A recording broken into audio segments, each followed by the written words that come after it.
Δεν υπάρχουν πάντα προειδοποιήσεις. Μερικές φορές όλα ξεκινούν από κάτι τόσο απλό που δεν το θυμάται κανείς σαν σημαντικό. Ένα παιδί βγαίνει από το σπίτι του για λίγα λεπτά, μια μικρή διαδρομή σε μια ήσυχη γειτονιά και μετά δεν επιστρέφει ποτέ. Η υπόθεση της April Tinsley δεν είναι απλώς μια εξαφάνιση. Είναι μια ιστορία που κράτησε 30 χρόνια. Μια ιστορία που δεν έζησε ποτέ. Και κάποια στιγμή άρχισε να επιστρέφει.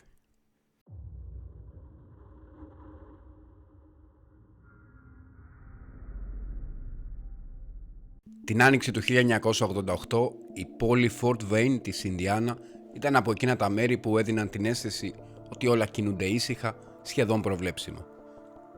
Ήσυχες γειτονιές, χαμηλά σπίτια, δρόμοι που τους ήξερες με το όνομα, παιδιά που έπαιζαν έξω χωρίς να κοιτάζουν την ώρα.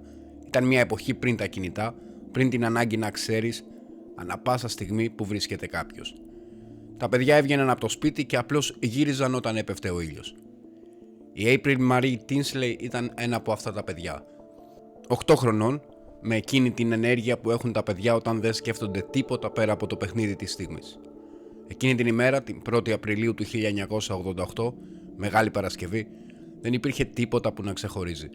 Δεν υπήρχε κάτι που να προμείνει ότι αυτή η μέρα θα έμενε για πάντα χαραγμένη στη μνήμη μιας πόλης. Το απόγευμα η April βρισκόταν έξω στη γειτονιά της, στην περιοχή γύρω από τη Hoagland Street, μαζί με 2 φίλες της, όπως έκαναν συχνά.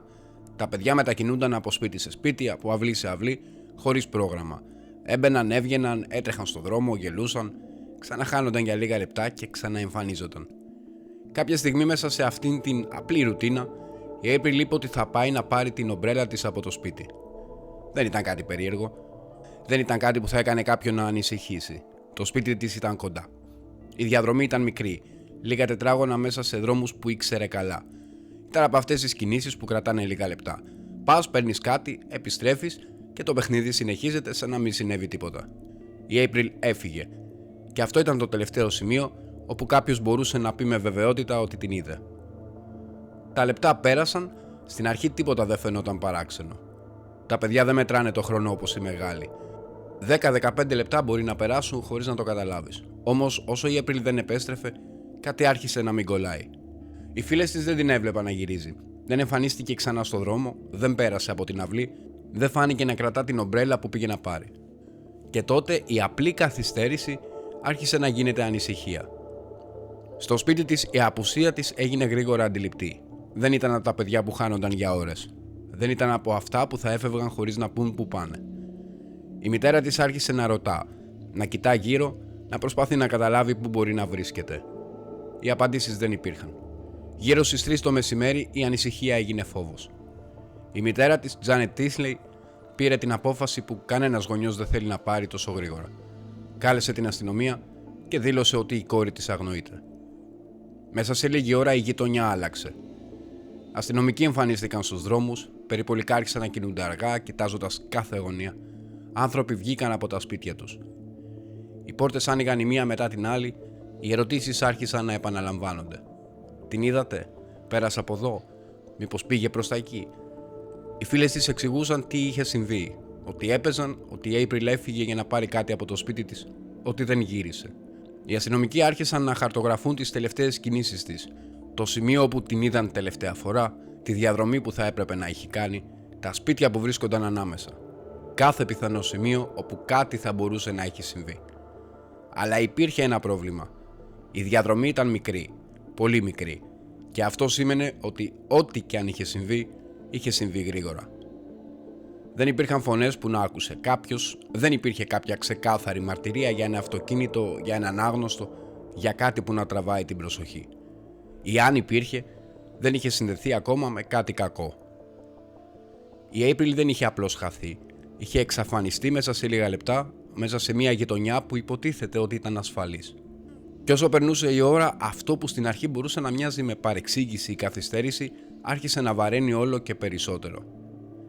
Γιατί σε τέτοιες περιπτώσεις υπάρχει ένα σημείο που όλοι καταλαβαίνουν, χωρίς να το πούν, ότι κάτι δεν πάει καλά. Και εκείνη την ημέρα αυτό το σημείο ήρθε πολύ νωρίς.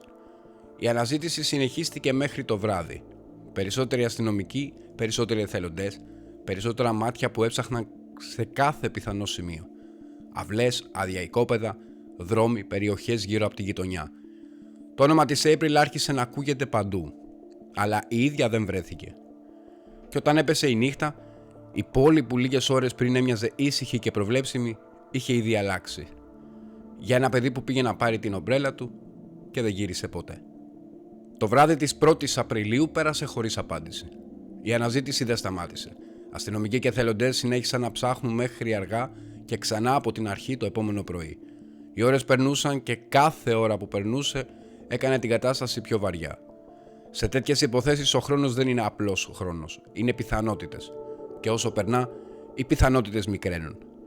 Η γειτονιά είχε αλλάξει εντελώς. Εκεί που πριν υπήρχαν παιδιά που έπαιζαν, τώρα υπάρχουν ομάδες ενηλίκων που περπατούν αργά, κοιτώντας το έδαφος, τα χόρτα, τις άκρες των δρόμων.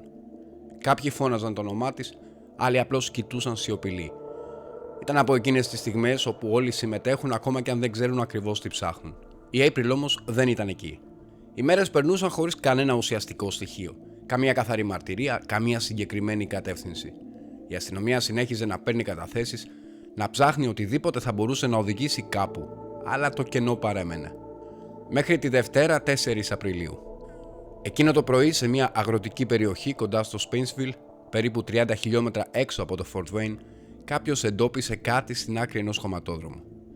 Ήταν ένα σημείο απομονωμένο, με χωράφια, με χαμηλή βλάστηση, από αυτά τα μέρη που δεν τραβούν την προσοχή αν δεν έχεις λόγο να κοιτάξεις. Μέσα σε ένα χαντάκι δίπλα στο δρόμο βρισκόταν το σώμα ενός μικρού κοριτσιού. Η αστυνομία κλήθηκε αμέσως, ο χώρος αποκλείστηκε. Οι πρώτοι αστυνομικοί που έφτασαν δεν χρειάστηκαν πολύ χρόνο για να καταλάβουν τι είχαν μπροστά τους. Τα ρούχα, το μέγεθος του σώματος, η ηλικία, όλα τέριαζαν. Λίγο πιο πέρα εντοπίστηκε και ένα παπούτσι. Το σώμα μεταφέρθηκε για ταυτοποίηση. Η διαδικασία ήταν τυπική, αλλά για την οικογένεια δεν υπήρχε τίποτα τυπικό σε αυτό. Η μητέρα της April και ένα μέλος της οικογένειας κλήθηκαν να δουν αν μπορούσαν να επιβεβαιώσουν αυτό που όλοι ήδη φοβούνταν. Ήταν η April. Η εξαφάνιση είχε τελειώσει. Η υπόθεση είχε πλέον μετατραπεί σε δολοφονία. Η νεκροψία που ακολούθησε έδωσε τις πρώτες απαντήσεις, αλλά και περισσότερα ερωτήματα. Η April είχε πεθάνει από ασφυξία. Υπήρχαν σαφή σημάδια ότι είχε κακοποιηθεί πριν το θάνατό της.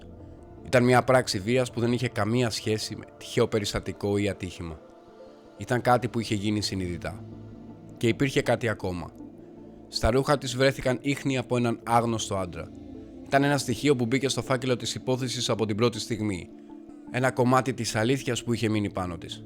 Αλλά εκείνη την εποχή αυτό το στοιχείο δεν μπορούσε να δώσει όνομα. Μπορούσε μόνο να επιβεβαιώσει ότι υπήρχε κάποιος. Κάποιος που την είχε πλησιάσει, κάποιος που την είχε πάρει από τη γειτονιά της, κάποιος που την είχε μεταφέρει σε εκείνο το σημείο μακριά από το Fort Wayne. Και μετά είχε φύγει.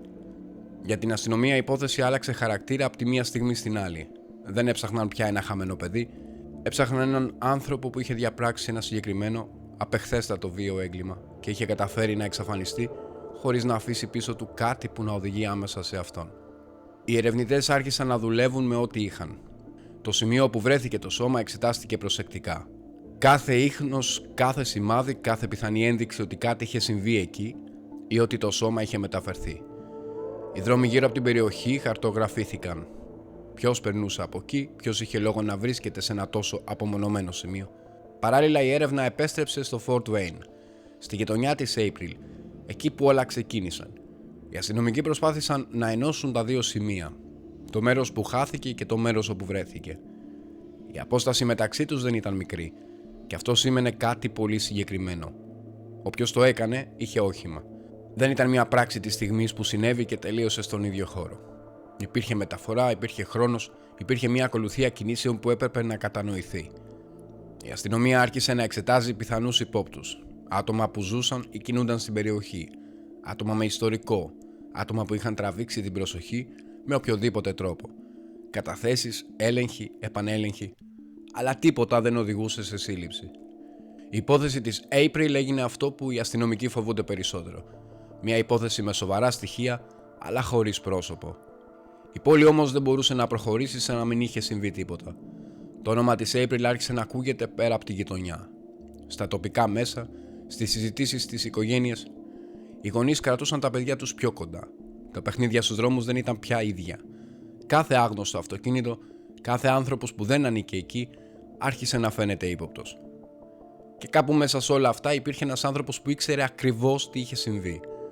Ένας άνθρωπος που είχε δει την αναζήτηση, που είχε ακούσει το όνομα της April, που πιθανότατα παρακολουθούσε την υπόθεση να μεγαλώνει.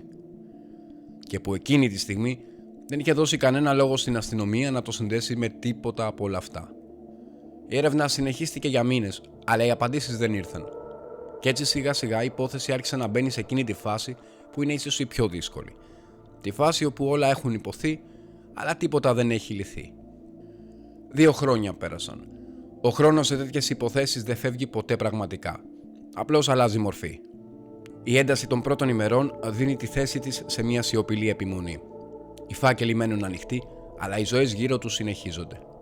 Οι αστυνομικοί που ξεκίνησαν την υπόθεση μπορεί να αλλάξουν πόστα, νέοι να μπουν στην ομάδα, οι μαρτυρίες να έχουν ήδη υποθεί και ξαναϋποθεί. Η April δεν ξεχάστηκε, αλλά η υπόθεσή της είχε μπει σε εκείνη τη δύσκολη φάση όπου τίποτα καινούριο δεν εμφανίζεται. Μέχρι που τον Μάιο του 1990 κάτι άλλαξε.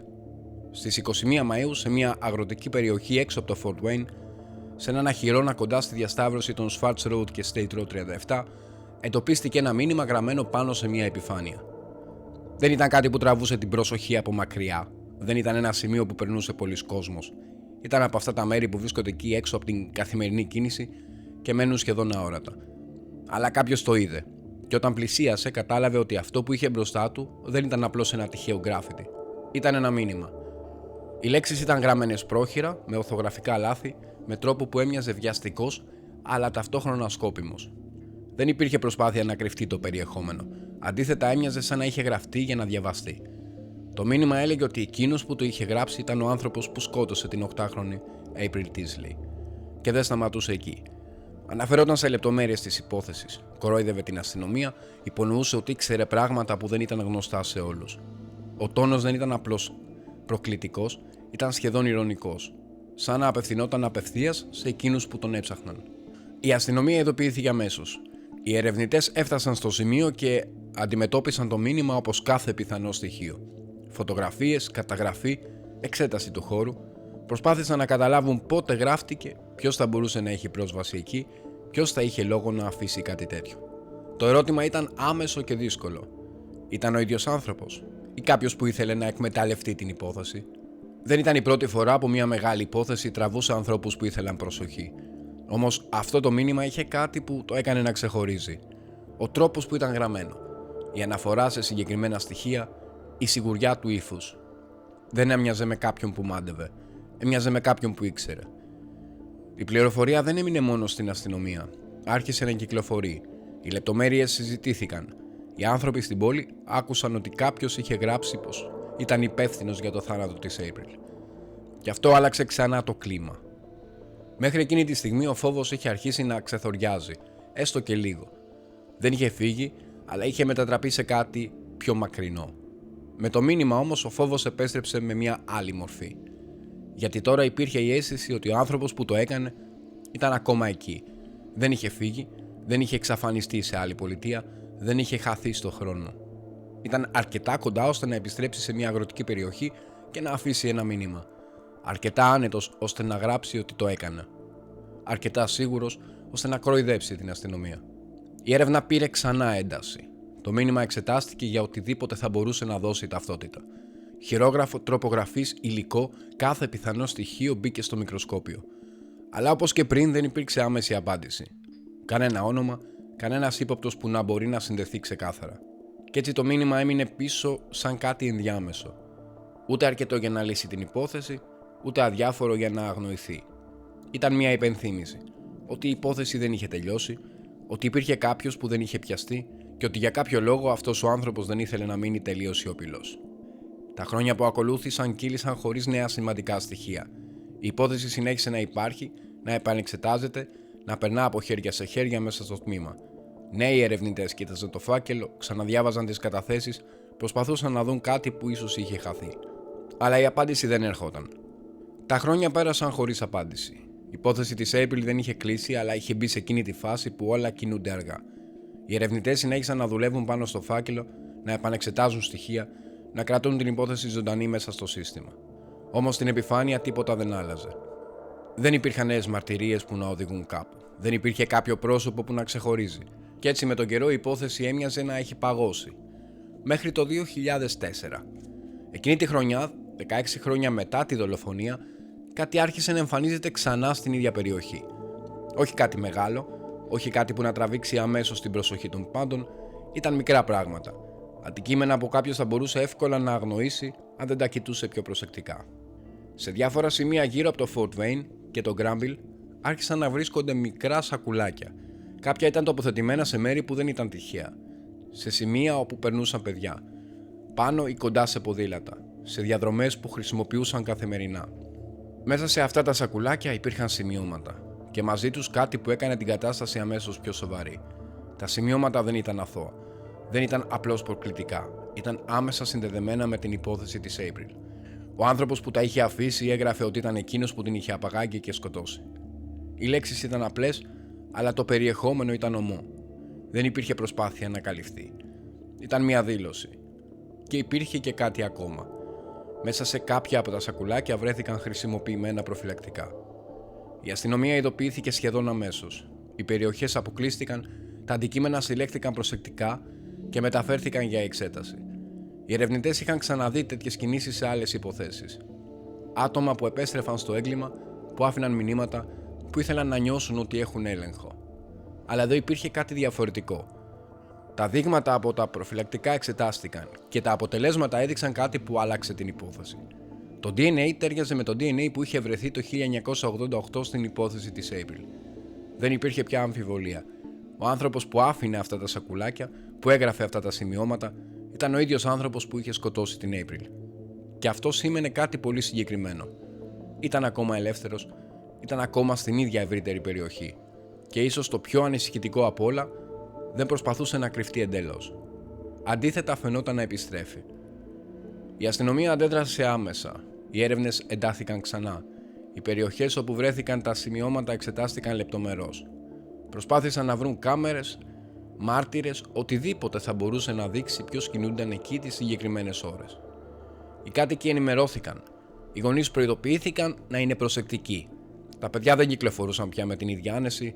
Το όνομα της April που δεν είχε ξεχαστεί επέστρεψε δυνατά στις συζητήσεις. Αλλά παρά την ένταση της έρευνας, ο άνθρωπος αυτός δεν εντοπίστηκε. Δεν υπήρξε κάποιος που να συνδεθεί άμεσα με τα στοιχεία. Και εδώ βρίσκεται ένα από τα πιο παράξενα στοιχεία αυτής της ιστορίας. Ο δράστης το 2004 είχε κάνει κάτι που σε πολλές άλλες υποθέσεις θα οδηγούσε γρήγορα σε λύση. Είχε αφήσει πίσω του νέο καθαρό DNA. Είχε δώσει στους ερευνητές ένα από τα πιο ισχυρά εργαλεία που μπορούσαν να έχουν. Αλλά υπήρχε ένα όριο. Για να βρεθεί ένα όνομα, το DNA έπρεπε να υπάρχει ήδη κάπου, σε κάποια βάση δεδομένων, να ανήκει σε κάποιον που είχε ήδη περάσει από το σύστημα. Αν δεν υπήρχε αυτό το τέριασμα, το DNA μπορούσε να δείξει ότι δύο δείγματα ανήκουν στον ίδιο άνθρωπο, αλλά όχι ποιος είναι αυτός ο άνθρωπος. Και εκείνη την περίοδο αυτό ακριβώς συνέβαινε. Η αστυνομία ήξερε ότι όλα τα στοιχεία οδηγούσαν στον ίδιο δράστη, αλλά δεν ήξερε το όνομά του. Έτσι, για δεύτερη φορά, η υπόθεση έφτασε πολύ κοντά, χωρίς να λυθεί. Ο άνθρωπος που είχε σκοτώσει την April είχε επιστρέψει, είχε αφήσει νέα στοιχεία, είχε σχεδόν μιλήσει μέσα από τα σημειώματά του. Κι όμως παρεμένε άγνωστος. Τα χρόνια που ακολούθησαν κύλησαν ξανά χωρίς σύλληψη. Η υπόθεση έμεινε ανοιχτή, οι ερευνητές συνέχισαν να δουλεύουν, να περιμένουν το στοιχείο που θα έκανε τη διαφορά. Και αυτή τη φορά αυτό το στοιχείο δεν θα ερχόταν από μάρτυρα, δεν θα ερχόταν από ομολογία, θα ερχόταν από κάτι εντελώς διαφορετικό. Από έναν τρόπο να διαβάζεις το DNA, όχι μόνο σαν αποτύπωμα ενός ανθρώπου, αλλά σαν κομμάτι ενός μεγαλύτερου δέντρου. Και κάπου μέσα σε αυτό το δέντρο θα υπήρχε τελικά η διαδρομή που οδηγούσε σε εκείνον. Αντί να ψάχνουν το DNA μόνο σε βάσεις δεδομένων εγκληματιών, άρχισαν να το συγκρίνουν με γενεολογικές βάσεις. Βάσεις που είχαν δημιουργηθεί από ανθρώπους που έψαχναν τις ρίζες τους, τις οικογένειές τους, τις καταγωγές τους. Άνθρωποι που είχαν δώσει το DNA τους όχι για αστυνομικούς λόγους, αλλά για να βρουν συγγενείς. Η λογική ήταν απλή, αλλά ταυτόχρονα εντελώς διαφορετική από ό,τι είχε γίνει μέχρι τότε. Αν δεν μπορείς να βρεις τον ίδιο άνθρωπο, μπορείς να βρεις κάποιον συγγενή του. Και από εκεί να αρχίσεις να χτίζεις το δέντρο προς τα κάτω. Οι ερευνητές πήραν το DNA από την υπόθεση της April και το έδωσαν για ανάλυση με αυτόν τον νέο τρόπο. Τα αποτελέσματα δεν έδωσαν αμέσως ένα όνομα. Έδωσαν κάτι άλλο. Πιθανούς συγγενείς. Μακρινούς, όχι άμεσους. Άνθρωποι που δεν είχαν καμία ιδέα ότι συνδέονται με μια υπόθεση δολοφονίας. Από εκεί ξεκίνησε μια διαφορετική έρευνα. Όχι στους δρόμους, όχι στις γειτονιές, στα αρχεία. Ονόματα, ημερομηνίες, οικογενειακές σχέσεις, γεννήσεις, μετακινήσεις. Οι ερευνητές άρχισαν να ενώνουν κομμάτια, να βλέπουν ποιοι άνθρωποι θα μπορούσαν να συνδέονται μεταξύ τους, να κατεβαίνουν γενιά-γενιά μέχρι να φτάσουν σε σύγχρονα πρόσωπα. Ήταν μια διαδικασία αργή, με λεπτομέρεια, με λάθη που έπρεπε να διορθωθούν, με δρόμους που δεν οδηγούσαν πουθενά και άλλους που άνοιγαν νέες κατευθύνσεις. Και κάπου μέσα σε αυτό το δίκτυο ένα όνομα άρχισε να ξεχωρίζει. Ένας άντρας που ζούσε στην ίδια ευρύτερη περιοχή. Δεν ήταν κάποιος που είχε τραβήξει την προσοχή στο παρελθόν, δεν υπήρχε κάτι προφανές που να το συνδέει με την υπόθεση, ήταν από εκείνους τους ανθρώπους που περνούν απαρατήρητοι. Οι ερευνητές δεν μπορούσαν να βασιστούν μόνο σε αυτό. Χρειαζόταν επιβεβαίωση. Και για να υπάρξει επιβεβαίωση, χρειαζόταν DNA. Αλλά όχι το DNA που είχαν ήδη. Χρειάζονταν ένα δείγμα που να μπορούν να συνδέσουν άμεσα με αυτόν τον άνθρωπο. Έτσι ξεκίνησε η παρακολούθηση. Οι ερευνητές περίμεναν τη στιγμή που θα μπορούσαν να συλλέξουν κάτι που εκείνος θα είχε αγγίξει. Κάτι που θα είχε πετάξει. Κάτι που δεν θα φαινόταν σημαντικό σε κανέναν άλλον. Και αυτή η στιγμή ήρθε. Ένα αντικείμενο που είχε πετάξει συλλέχθηκε και στάλθηκε για εξέταση. Το αποτέλεσμα ήρθε λίγο αργότερα. Το DNA τέριαζε. Για πρώτη φορά, μετά από 30 χρόνια, το δείγμα που υπήρχε από το 1988 συνδέθηκε με ένα συγκεκριμένο πρόσωπο. Ο άνθρωπος αυτός ήταν ο John D. Miller. Η σύλληψη οργανώθηκε προσεκτικά. Οι αστυνομικοί δεν ήθελαν να αφήσουν περιθώρια για λάθος. Όταν τον πλησίασαν δεν υπήρχε ένταση, δεν υπήρχε καταδίωξη. Ήταν μια στιγμή που είχε καθυστερήσει 3 δεκαετίες, αλλά έφτασε τελικά. Ο Μίλερ συνελήφθη έξω από το σπίτι του. Μεταφέρθηκε για ανάκριση και εκεί μέσα σε εκείνο το δωμάτιο, χωρίς να έχει υποθεί ακόμη το όνομα του θύματος από τους αστυνομικούς, είπε ο ίδιος το όνομα. April Tinsley. Ήταν η πρώτη φορά που η υπόθεση είχε μπροστά της όχι απλώς στοιχεία, αλλά τον άνθρωπο που βρισκόταν πίσω από αυτά. Μετά τη σύλληψη και την ομολογία, η υπόθεση πέρασε γρήγορα από το στάδιο της έρευνας στο στάδιο της δικαιοσύνης. Ο John D. Miller οδηγήθηκε επίσημα ενώπιον της δικαιοσύνης με τις κατηγορίες να έχουν πλέον ξεκάθαρη βάση. Δεν υπήρχαν πια υποθέσεις ούτε αμφιβολίες που να χρειάζονται διερεύνηση. Τα στοιχεία που είχαν συγκεντρωθεί όλα αυτά τα χρόνια και κυρίως η τελική ταυτοποίηση είχαν κλείσει κάθε κενό. Η διαδικασία δεν εξελίχθηκε με μια μακρά περίπλοκη δίκη. Αντίθετα, ο Μίλερ επέλεξε να δηλώσει ένοχος. Αυτή η απόφαση άλλαξε το ρυθμό των γεγονότων. Δεν υπήρξαν μάρτυρες που να καλούνται για να πείσουν ή να αμφισβητήσουν. Η υπόθεση που για 3 δεκαετίες δεν είχε απάντηση έφτασε στο τέλος της χωρίς να χρειαστεί να ξαναπεράσει από την αρχή. Στη στιγμή της καταδίκης. Στην αίθουσα, η παρουσία της οικογένειας είχε μια διαφορετική ένταση. Δεν υπήρχε πια η αγωνία για το ποιος, υπήρχε η αναμονή για το τι θα ακολουθήσει. Για το πώς η δικαιοσύνη θα αποτυπώσει όλα αυτά τα χρόνια σε μια απόφαση. Το δικαστήριο άκουσε την υπόθεση, τα στοιχεία, τη δήλωση της ενοχής και όταν ήρθε η στιγμή της ποινής, η απόφαση ήταν ξεκάθαρη. Ο Μίλερ καταδικάστηκε σε 80 χρόνια φυλάκιση. Ήταν η τελική γραμμή μιας υπόθεσης που είχε μείνει ανοιχτή για 30 χρόνια. Για την οικογένεια της April, εκείνη η στιγμή δεν μπορούσε να φέρει πίσω όσα είχαν χαθεί. Δεν μπορούσε να αλλάξει το παρελθόν, αλλά έβαζε τέλος σε κάτι που δεν είχε τέλος για δεκαετίες. Έδινε ένα σημείο που η αναμονή σταματά. Η υπόθεση έκλεισε επίσημα. Και πίσω από την απόφαση, πίσω από τα χρόνια, πίσω από τις διαδικασίες, έμεινε κάτι πιο απλό. Η ιστορία ενός παιδιού που χάθηκε μέσα σε λίγα λεπτά. Μιας πόλης που δεν το ξέχασε και μιας υπόθεσης που χρειάστηκε 30 χρόνια για να βρει το τέλος της. Αυτή ήταν η ιστορία μας για σήμερα. Κάνε ένα like αν σου άρεσε και μία εγγραφή αν δεν έχεις κάνει ήδη. Εμείς θα τα πούμε στο επόμενο. Μέχρι τότε να περνάς καλά και να θυμάσαι. Τίποτα δεν είναι όπως φαίνεται.